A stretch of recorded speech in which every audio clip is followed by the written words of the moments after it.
13, Iman, la parole à nos deux invités. Oui, donc la parole à nos deux grands invités. Aujourd'hui, on a la chance de recevoir Tony Jazz et Sonia Zabartani, donc qui sont vraiment des figures pour moi emblématiques actuellement, qui sont de passage en Guadeloupe, qui ont réalisé un séminaire de 2 jours. On va revenir sur ce séminaire. Déjà, merci d'être là. Avec grand plaisir. Merci pour l'invitation. Un grand plaisir. Alors, pour ceux qui ne connaissent pas Tony Jazz, c'est un compositeur, entrepreneur, conférencier, investisseur, écrivain. Wow. Ouais, tout ça. Et Sonia est donc une coach de vie, conférencière à l'international qui habite au Canada, qui est experte en branding et en exemple féminin. Pour moi, ça représente vraiment l'exemple féminin de la réussite. Donc, je ne pouvais pas passer à côté de ces deux personnalités qui étaient en Guadeloupe pour leur déjà partager avec eux leurs conseils et expériences, parce que on est dans la semaine de la santé mentale et il est question de ça aussi. Déjà, première question, qu'est-ce qui vous a amené au développement personnel, chacun votre tour? Qu'est-ce qui a fait que, voilà, peut-être commencer par Sonia, Odeur aux femmes. Avec plaisir. Moi, j'ai grandi dans la mode. Mon père, il était président de Guess Jeans. On avait XOXO. Alors, j'ai grandi dans la mode. Et je me suis fait demander de faire... j'ai fait des music videos, des vidéos Camaro, Femme Like You, tous ces trucs-là. Et j'ai déménagé à Los Angeles parce que je voulais trouver qu'est-ce que moi, je voulais vraiment faire. Je comprenais la mode, je comprenais comment... Mais j'ai dit, mais c'est quoi ma passion, c'est quoi ma mission? Et je suis tombée dans le développement personnel à l'âge de 23 ans avec Landmark Éducation. Et j'ai tellement trouvé la clé. Pourquoi? Pour que les gens puissent passer à l'action. Le truc, c'est que je croyais que c'était des stratégies, je croyais que c'était un game plan, mais c'est pas ça. C'est la seconde où le mindset change. La seconde où on devient la personne qui croit qu'elle peut passer à l'action, que finalement, tout peut se débloquer. Et je suis tombée en amour et j'ai commencé à faire des conférences. Et voilà, c'est ça qui m'a... Le mindset, ce serait le tips, en fait, le conseil clé pour développer, en fait, et améliorer sa vie. Ça commence avec le mindset, 100%. Les croyances, 100%. Absolument. Est-ce que, du coup, peut-être, on peut avoir une réponse déjà par rapport au parcours sur le développement personnel? Et c'est quoi les croyances générales que les gens ont et qui bloquent l'avancée dans leur vie? Alors, moi, sur une autre certaine manière, j'ai eu la chance d'avoir des parents extraordinaires qui m'ont appris et donné une éducation et qui m'ont injecté une sorte de logiciel de bien penser, toujours savoir bien faire, bien travailler et aller au bout de ce que l'on a envie de faire. Je me suis rendu compte en fréquentant d'autres personnes que ce n'était pas le cas de tout le monde et que beaucoup de personnes aimaient ça. Donc je me suis dit, je vais leur apprendre juste ce que l'on m'a appris d'une certaine manière. Et de l'autre côté, ce qui est intéressant de voir, c'est que lorsque tu mènes des projets et lorsque tu fais des choses tous les jours et que tu te rends compte que tes projets avancent, il y a beaucoup de personnes pour qui ce n'est pas le cas et pour qui du coup tu deviens soit un exemple, soit une inspiration. Et l'idée, c'est que je me suis dit, je réussis. Moi, j'ai une phrase que je dis souvent qui est « je veux la réussite de mes amis autant que la mienne ». Sinon avec qui je vais voyager.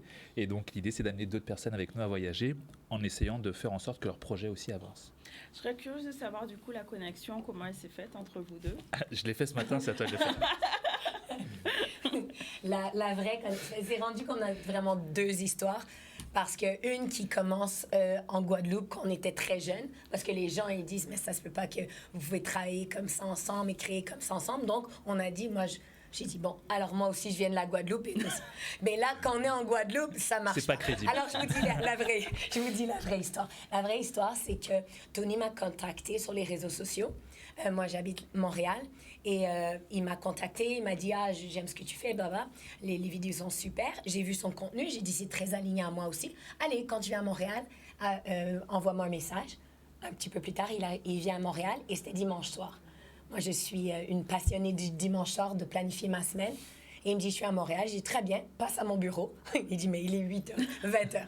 Et j'ai dit, oui, très bien, je travaille, passe à mon bureau. Et depuis ce temps, les valeurs ont aligné. Et ça commence toujours avec les valeurs, hein? C'est toujours. Et ensuite, on a commencé à faire un projet, sold out en 2 secondes. On a kiffé, nos équipes se sont bien passées. On a fait des clients ensemble et ça grandit.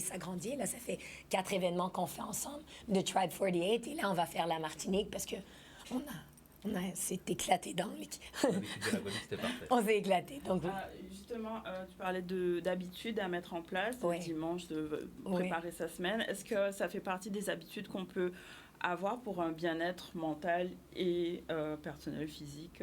Quels seraient les outils, les clés que tu pourrais donner éventuellement aux gens qui sont... ouais, moi, j'adore les outils. J'adore le concret. Je suis très dans le concret. Ce qui veut dire, je vais vous donner comme 3 exemples d'outils. Un, c'est justement de planifier sa semaine le dimanche soir. Ce qui veut dire, imagine si tu arrives à planifier ta semaine le dimanche soir, le lundi matin, tu arrives, mais posé.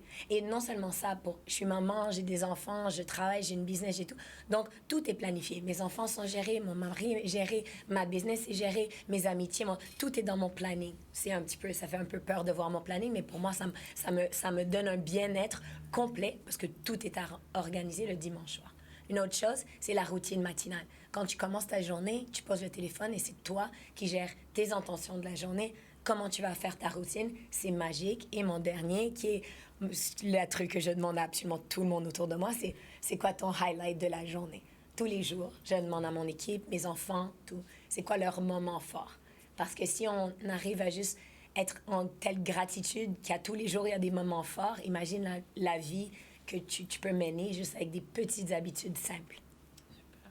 Merci. Est-ce que du coup, par rapport au séminaire que vous avez mis en place, Tribe 48, c'est quoi les points forts de ce séminaire et qu'est-ce que ça amène en fait aux gens, enfin, qui vient déjà et qu'est-ce que ça leur apporte? Ouais, les points forts de ce séminaire sont assez simples.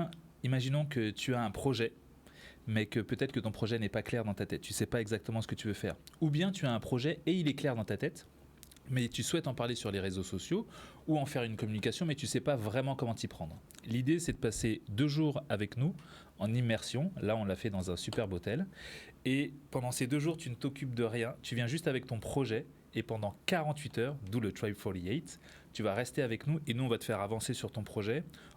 Tu sais, tu as certaines personnes qui, des fois, ont un syndrome de l'imposteur en se disant « j'ai étudié, je suis bon, je sais à peu près ce que j'ai envie de faire, mais le truc, c'est que j'ai l'impression que cette personne, elle est tellement meilleure que moi, je pense que moi, je suis vraiment pas fait pour ça, et qui ont un manque de confiance, alors que tu regardes les gens qui sont en face d'eux, sont souvent des gens encore moins bons, et donc tu te retrouves avec des espèces de génies ou des personnes qui sont vraiment très bonnes, mais qui ont du mal à avancer. Et nous, pendant ces 2 jours, au-delà de leur redonner confiance, au-delà de leur montrer qu'ils sont vraiment capables de faire ça, on arrange leur système de vente, on arrange leur manière de communiquer, on arrange leurs réseaux sociaux. Quand ils sortent de là, ça devient des machines. D'accord. Donc, il y a une approche à la fois sécurisante, novatrice, et on va chercher à explorer le potentiel de l'exploiter, c'est ça? Oui, absolument. La beauté qui est de Tribe 48, c'est la communauté. C'est ces femmes et c'est certains hommes qui viennent aussi, mais ils ont passé 48 heures ensemble et ils ressortent des meilleurs amis. Ils ressortent une vraie communauté. Et maintenant, la communauté, elle est vraiment partout dans le monde, à Montréal, au Canada, en France, en Guadeloupe, partout. Et c'est tellement beau parce que finalement, ils arrivent à rencontrer des gens qui vont les supporter, qui sont pas too much, qui peuvent vraiment briller. Et ça se fait C'est pour ça que j'ai plus de voix. C'était vraiment magique. C'était vraiment beau. Ok, alors merci en tout cas, c'est sûr que on pourrait rester à parler pendant des heures. Est-ce qu'il y aurait, alors je sais qu'il y a une prochaine date, c'est en février. Oui, en Martinique. En Martinique. Si les gens veulent vous contacter, ils peuvent vous suivre sur les différents réseaux, Tony Jazz, Sonia, Coach Sonia. Oui, Coach Sonia ou Sonia Zarate. Voilà, est-ce que vous avez quelque chose d'autre à rajouter d'important? Au plus simple, alors on en parlait ce matin, le truc c'est que on nous disait mais venez faire la promo de votre événement, on leur a dit que c'était pas la peine parce qu'en fait en quelques jours déjà c'était vendu. Depuis qu'on a terminé celui d'hier, du coup on commence pour l'autre qui va se remplir aussi vite. Donc les gens demandent déjà pour venir. On a tout mis sur nos réseaux sociaux, il suffit de nous écrire, on répond en plus de ça rapidement. Donc sur Instagram, ça se fait très Une simplement. question, Tony. Alors, on n'en a pas parlé, puisqu'on parlait du coaching, mais il y a eu un passé récent, Oui. quelque chose qui a marqué votre carrière quand même. Oui, absolument. Oui. Alors, on n'a pas dit, vous êtes guadeloupéen. Oui, Désiradien, guadeloupéen. Désiradien, comme beaucoup d'autres personnes, et vous êtes arrivé jusqu'à la Maison-Blanche. Comment? Alors, à pied, mais au-delà de à pied, grâce à une musique, effectivement, Oui. les gens généralement me connaissent parce qu'en 2006, lorsque le président Barack Obama n'était pas connu, donc il était candidat et non pas président, J'ai eu la chance d'avoir des personnes qui faisaient partie de son environnement de campagne pour pouvoir l'aider à devenir président, qui m'ont contacté, puisqu'à l'époque, je travaillais à Montréal et je faisais des allers-retours avec New York où je composais des musiques pour des artistes. Et ces personnes m'ont dit « Ah, Tony, on aimerait bien que tu puisses faire une chanson pour une musique de campagne pour un candidat qu'on est en train d'aider. » À cette époque-là, il n'était pas connu. Personne ne le connaissait. On était en 2006, il a été élu en 2008 à peu près. Oui. Et donc, ça a aidé à sa campagne. Alors, ça a aidé à sa campagne. Et je l'ai fait en 2008, la musique, et j'ai refait une autre musique pour son autre campagne en 2012. Donc, j'ai fait les deux campagnes. Oui, deux tubes. Deux tubes. Mais j'ai eu la chance de faire... Allez, comme je le dis souvent, j'ai fait cette musique en 2006. Il était absolument inconnu. Oui. Donc, personne ne le connaissait. Mais l'avantage, c'est que j'ai fait une musique pour un inconnu qui est devenu président. Donc, aider les inconnus, peut-être qu'ils peuvent devenir président. Que deviennent ces musiques aujourd'hui? On les entend encore? On les entend. Sur YouTube, elles montent en nombre de vues. Sur les plateformes Spotify, on peut les retrouver, ou Deezer, partout, sans aucun problème. Alors, ce matin encore, elle passait à la radio. Alors, on vit dans un pays où il y a souvent des crises. Vous êtes spécialiste de crise, la crise de l'eau, crise du chlordécone, etc. Si vous deviez parler à des politiques aujourd'hui, la situation de la Guadeloupe, qu'est-ce que vous leur diriez par rapport à ce qui se passe au quotidien ici? Tu veux vraiment que je fasse de la politique? Allez-y, en noaille. Ok, d'accord. Parce que moi, je suis dans les actions concrètes. Hein. Je sais. Ok. Je vais te donner un exemple très concret. Lorsque je vais à Montréal, ce que je vois en plein hiver comme en plein été, depuis que j'ai connu Montréal, la première fois que j'y suis allé, c'est-à-dire dans les années 1900-2000 et jusqu'à aujourd'hui, Montréal n'a pas cessé d'être réparé dans son sous-sol avec les canalisations d'eau parce que ça pète à cause du froid. Oui. Ici, on sait qu'on a un problème de souci d'eau avec ce qui se passe. La chose, c'est que je me rends compte que dans un quartier de Bordeaux où j'habite, qui est les Chartrons, on a eu une coupure d'eau un après-midi parce qu'il y a une canalisation qui a sauté. Oui. L'après-midi même, ils ont ouvert le trottoir, ils l'ont réparé, ils l'ont refermé. Le soir même, on a eu de l'eau. Donc, quand moi, je vois ce genre de choses, je me dis que c'est donc possible, étant donné que nous sommes un territoire français. On est d'accord? Donc, on a des dispositifs comme ceux qu'on parlait ce matin à la télé sur le pack de Serva, où on a les packs d'eau à 1 euro. Voilà. Ça, c'est une première possibilité. Mais par contre, même si moi, je trouve que c'est une action concrète et bonne maintenant pour la population, ça reste toutefois un pansement, parce que la vraie réparation se fait dans le sous-sol.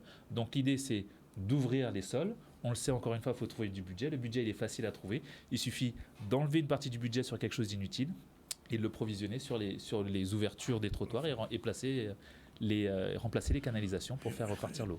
J'espère qu'ils ont entendu. Juste une dernière question pour Sonia. Finalement, qu'on est spécialiste du branding, est-ce que Sonia même est devenue une marque? Absolument, coach Sonia, voilà. Sonia Media Coach, c'est ça? Juste coach Sonia.